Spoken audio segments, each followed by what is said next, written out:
On the morning of February 14th, Amara woke up smiling, not because she was in love, but because she was about to make the biggest money of her life. She sat on her small bed, holding her phone, reading the 3 different messages again. Kelvin, 9 am, good morning my queen. Wear something beautiful. I have a surprise. David, 2 p.m, lunch is on me today. Anywhere you want. Marcus, 7 p.m, tonight is special. I've waited long enough. Amara laughed softly and stretched her legs. 3 men. One day, she whispered. God really remembered me. She wasn't proud of it, but she was tired of suffering. Rent was due. Her mother's drugs were unfinished. Her younger brother had been sent home from school again. Love could wait, survival could not. Morning, Kelvin. Kelvin was the easy one. A shy young banker who believed every word Amara said. She wore a soft pink dress and practiced a sweet smile before meeting him at a quiet cafe. The moment he saw her, his face lit up like a child seeing Christmas. You look perfect, he said nervously. She lowered her eyes. You always say that. He pushed a small box across the table. Inside was a gold necklace. Her heart jumped not from emotion, but value. Kelvin, this is too much. I want you to know I'm serious about you. I don't talk to any other girl. She held his hand gently. Me too. It hurt a little to lie, but she smiled anyway. 2 hours later she left with the necklace and a transfer alert on her phone. 120K. She didn't look back. Afternoon, David. David liked big places and loud laughter.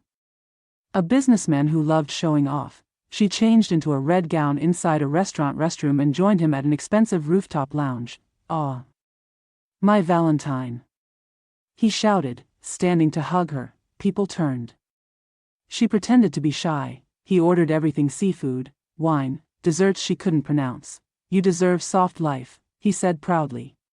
Any woman with me will never suffer. Amara nodded. If only you knew, she thought. Halfway through lunch he handed her a designer bag. Her fingers trembled. Original.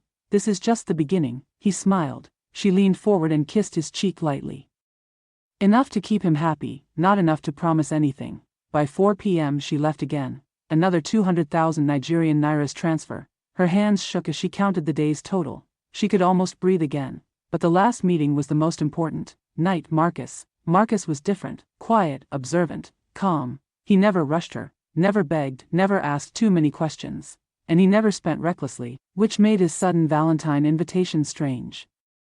He asked her to meet at a private apartment, candle lights already glowing when she arrived, soft music played. Her heart beat fast, not excitement. You look tired, he said. Long day. She laughed lightly. He pulled out a chair for her. On the table were 3 gift boxes. Her eyes widened.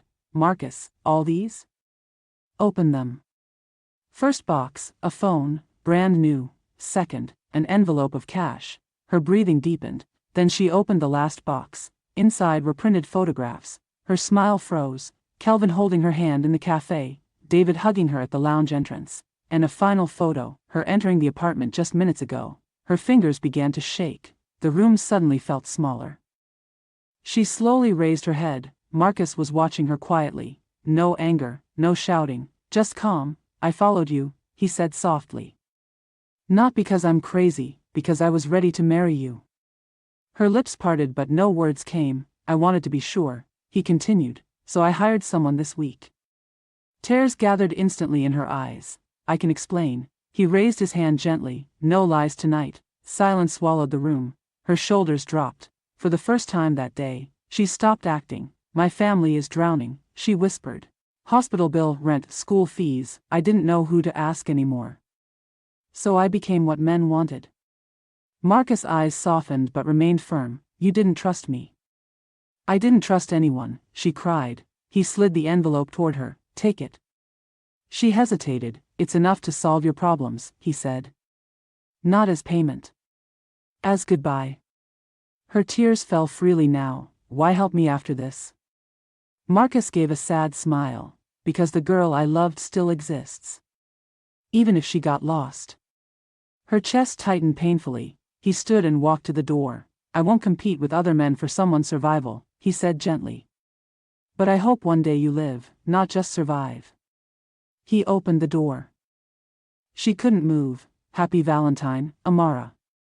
The door closed quietly. She sat alone, surrounded by candles, gifts, and silence. For the first time that day, the money felt heavy, and love felt expensive. She hugged the envelope to her chest and cried, not because she lost 3 men, but because she finally realized the only person she had been cheating the whole time was herself.